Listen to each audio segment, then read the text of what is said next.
Well, here we are with that old 69 Impala. And let me update you. I got a wheel that went flat. And I'm thinking that what happened is this wheel, they were going fast and they hit a curb and the wheel blew out. And then the car sat after that. I think it didn't get repaired after that.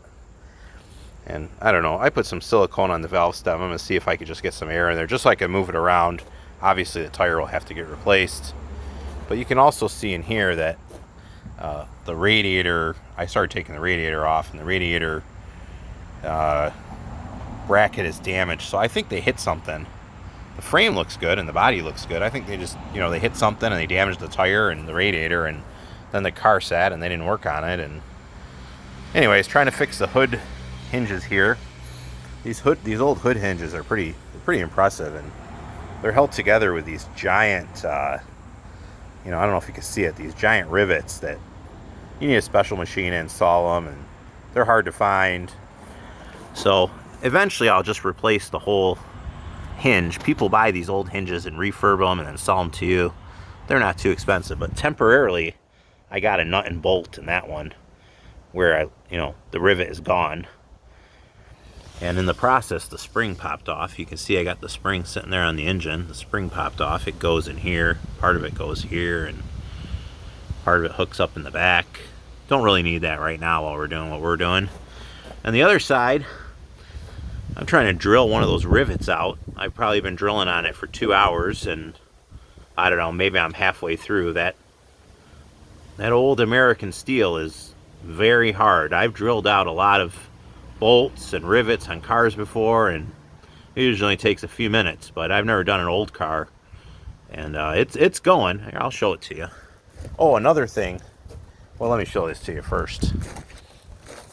This spring popped off too, but yeah, we're making headway. I got my cobalt drill bits, but there's still a ways to go, and got to get through there to replace it. It connects back here. I don't even know if I can connect it, but I'm going to try. We'll see. We'll see what happens. But the radiator, some good news on the radiator is there wasn't much fluid in it, but the very little amount of fluid that did come out was green. And that's a good sign, because that means there's coolant in it. And, this being a Michigan, Ohio car, since the coolant is green, it's unlikely the engine froze. If the coolant, if I opened it and clear stuff came out, I would have been more worried, because it'd be water and it probably froze in the engine block, but it was clear. It was, green, so I think we're okay. Another thing is I checked the oil, found the dipstick over here, and checked the oil, and it reeks of gasoline, so I think someone has been trying to get this thing started. But, yep, I'm going to continue trying to drill that out and eventually pull the radiator here out, and I think a new radiator should fit in no problem.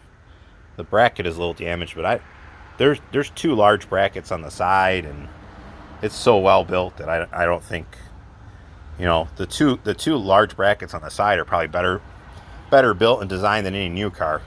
I think you could do without the bottom bracket, and it's partially there. So anyways, just wanted to update you guys.